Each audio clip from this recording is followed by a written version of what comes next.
I am not cutting off my ex just because you are insecure.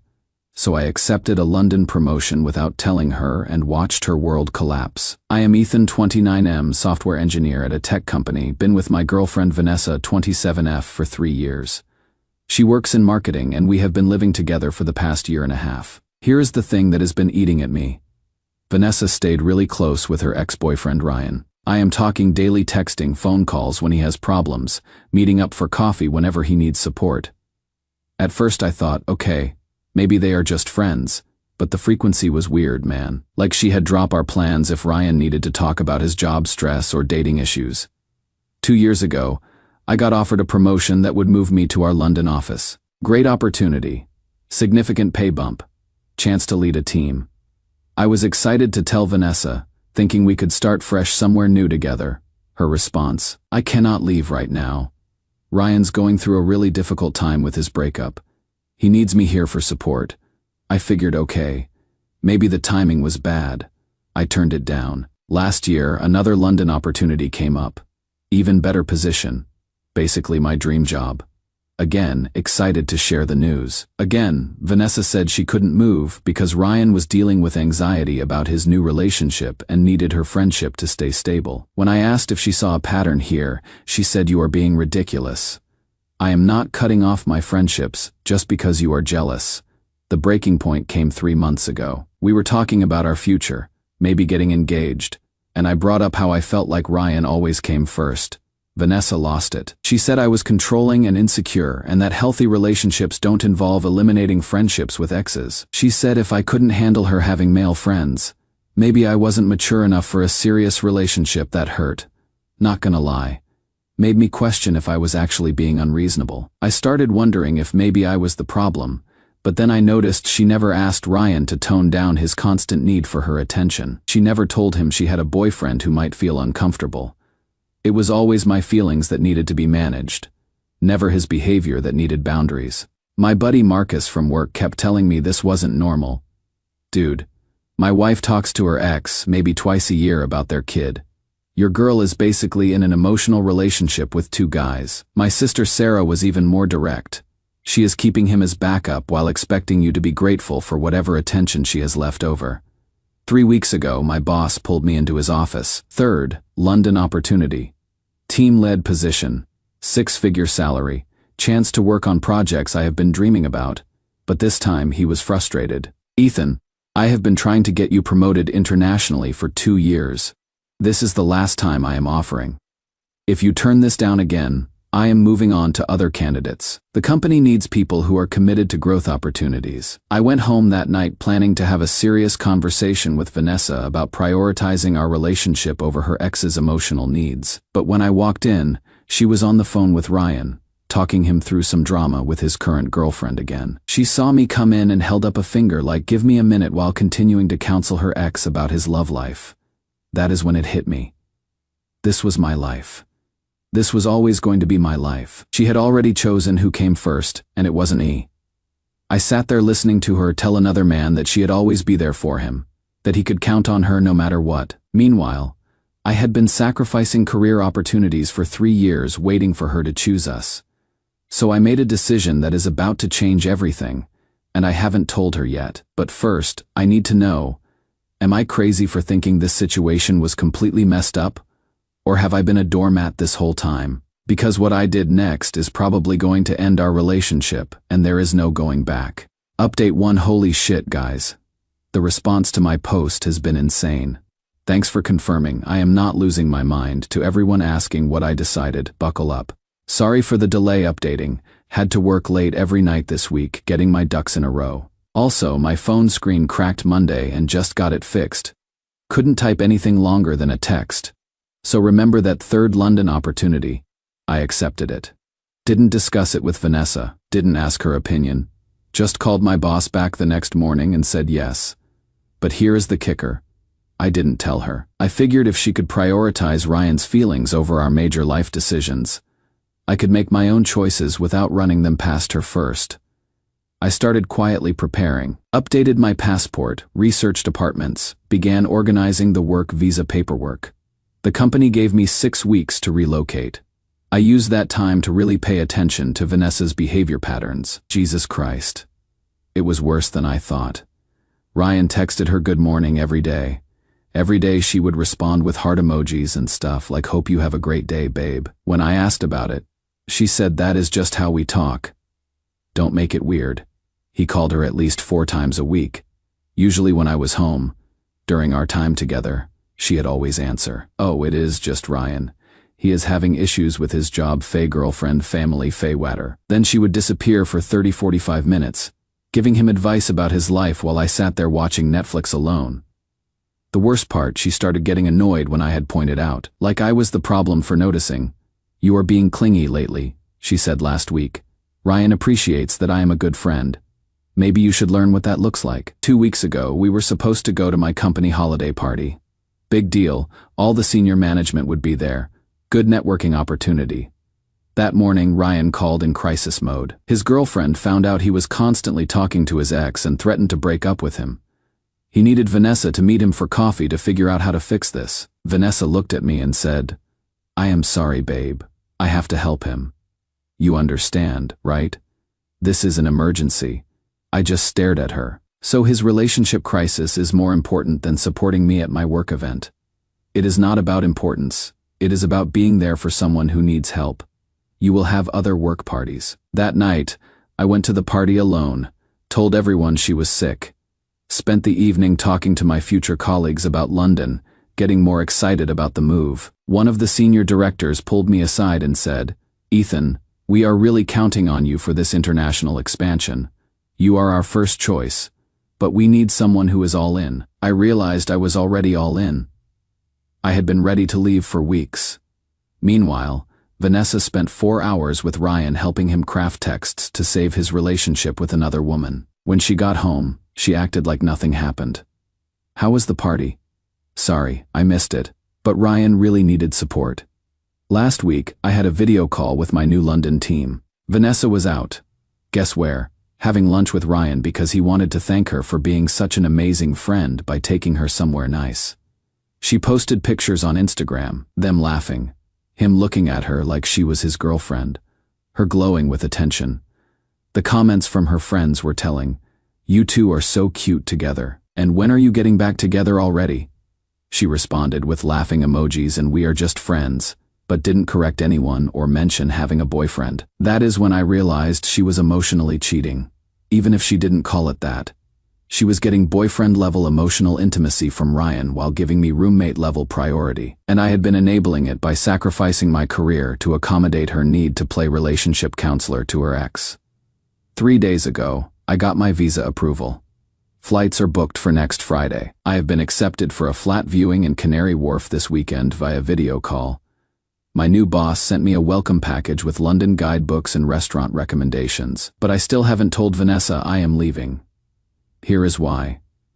I want to see how she reacts when the consequences hit. For 3 years, I have been the accommodating boyfriend who adjusts his life around her ex-relationship. I have been Mr. Understanding while she has been Miss Priority Confusion. I am curious what happens when she realizes I stopped asking for permission to live my life. Tonight's the night I tell her. Ryan's supposed to come over for dinner tomorrow because he is going through a rough patch and needs friend support. She asked if I minded cooking for 3 because she wanted to help him feel better. I said sure, no problem. What I didn't say is that Ryan can comfort eat alone because I will be apartment hunting in London on FaceTime. This is either the smartest thing I have ever done or about to be the most dramatic weekend of my life. Probably both. Will update after I drop the bomb. Update 2 guys. What the actual hell? I thought I knew what I was dealing with. I was so wrong, been crazy busy. Flew to London Thursday for apartment viewings. Got back yesterday. Wi-Fi in the hotel was garbage, so couldn't update until now. Wednesday night, I told Vanessa about the job. Not asked, told. I accepted the London position. I leave Friday for apartment hunting, and I move permanently in 3 weeks. The look on her face, like someone had slapped her with reality. What? When did you apply? We didn't discuss this. Same way you didn't discuss prioritizing Ryan's comfort over my career for 3 years. I made a decision that works for me.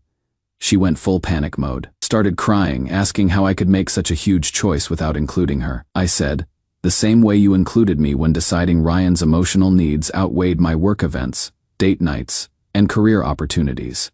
That is completely different. Ryan's my friend. He needs support, and I am your boyfriend who needed you to choose us over him. You chose him. Now I am choosing me. She begged me to reconsider, promised we could work on boundaries with Ryan. Too little, too late. I told her I was done being the third wheel in my own relationship. Thursday morning, she drove me to the airport still crying, asking if we could pause the relationship until she figured things out. I said we could pause it permanently because I was done waiting for her to figure out basic loyalty.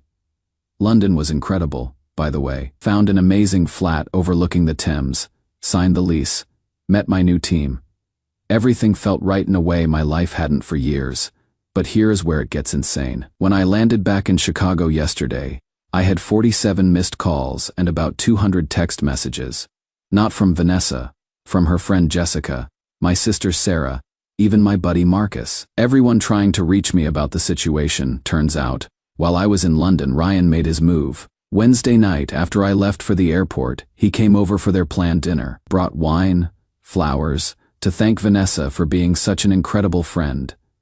She was emotional from our fight, vulnerable, probably feeling abandoned. According to Jessica, who heard this from Vanessa, Ryan told her he had always regretted their breakup, that watching her be so caring and loyal made him realize she was the one who got away. He said he had been slowly trying to win her back this whole time, that the constant contact wasn't about needing support, it was about staying connected until she realized they belonged together. Then he kissed her.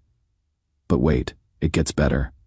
Vanessa, apparently in shock, asked him about his current girlfriend. Ryan laughed and said he had been planning to break up with her anyway, that she was just a placeholder while he waited for Vanessa to be available again. That is when Vanessa realized she had been played. Ryan hadn't been the loyal friend needing support. He had been systematically undermining our relationship while positioning himself as her emotional safe space. Every crisis, every need for support, every time she chose him over me, it was manipulation, not friendship. She kicked him out, then spent Thursday night calling me crying, getting voicemail because I was on a plane. Left messages begging me to call back, saying she finally understood what I had been trying to tell her, that she was sorry for not seeing Ryan's real agenda. By Friday, when she couldn't reach me, she drove to my office. My boss told her I was out of the country on business. She asked when I would be back, and he said permanently, he will not. Ethan relocated to London for a promotion. That is when it hit her. I wasn't coming back. This wasn't a dramatic gesture. It was my actual life now. Sarah told me Vanessa called her sobbing Saturday, begging for my London contact information. Said she needed to apologize, to explain that she finally saw how wrong she had been, that she wanted to fight for us. Sarah, bless her, said, he spent 3 years fighting for you while you made him compete with your ex for basic respect. He is done fighting. He is building a life with people who choose him first. I called Vanessa yesterday when I got home and got my SIM card working. She was devastated, kept saying she was sorry, that she never meant for things to go so far with Ryan, that she thought they were really just friends. I said, Vanessa, you chose him over me every single time, when he needed you versus when I needed you, when his comfort versus my concerns, when his timeline versus our future. You taught me exactly where I stood. But I love you. I want to fix this. You love the security I provided while you explored emotional connection with someone else. That is not the same thing. She asked if she could visit London, if we could try long distance. If there was any way to save this, I told her the truth. I am not angry anymore, but I am done. I spent 3 years asking her to choose us, and she chose him every time until he showed his true colors. I am not interested in being someone's second choice when they finally realize their first choice was using them. Moving back to Chicago on Saturday to pack up my stuff and say goodbye to friends. Start my London life officially in 2 weeks.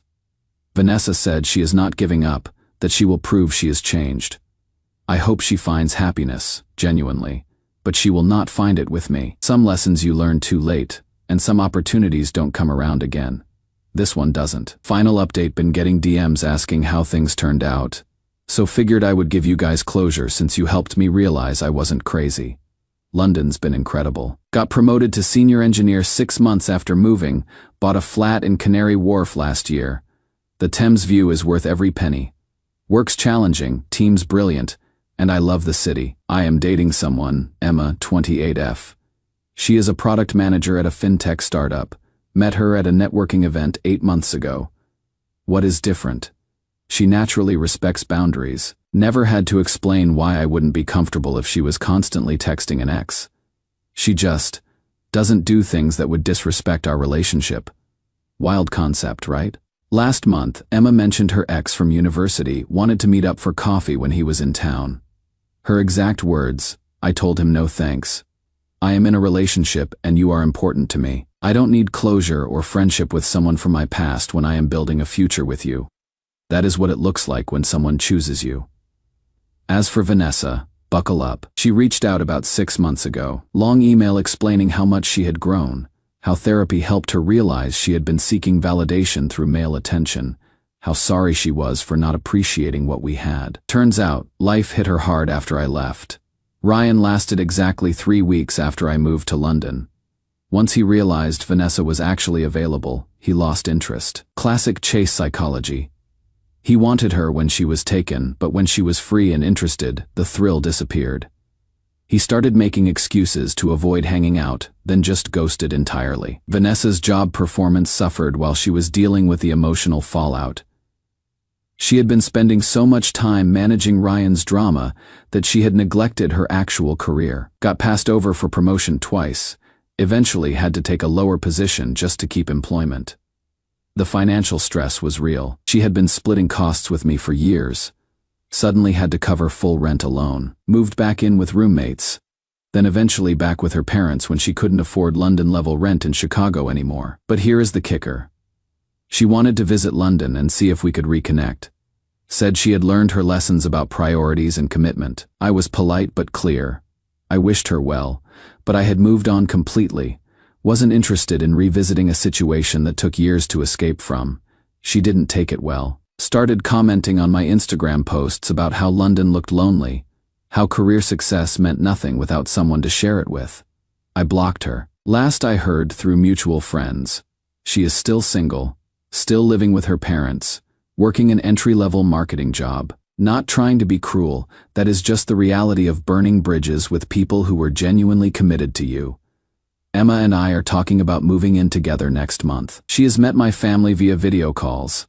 They love her, planning to visit Chicago at Christmas so she can meet everyone properly. Life's good when you are with someone who naturally chooses you instead of someone you have to convince to prioritize your relationship. To anyone dealing with a partner who calls your reasonable boundaries controlling or insecure, they are telling you they want permission to cross those boundaries. When someone shows you who they are through their choices, believe them the first time. Don't sacrifice your career waiting for someone to figure out basic loyalty. The right person knows how to respect your relationship without needing a manual. That is it. Chapter closed. Time to get ready for Sunday brunch with Emma. She found this amazing place in Notting Hill that does proper British breakfast. London's calling. And I am finally home.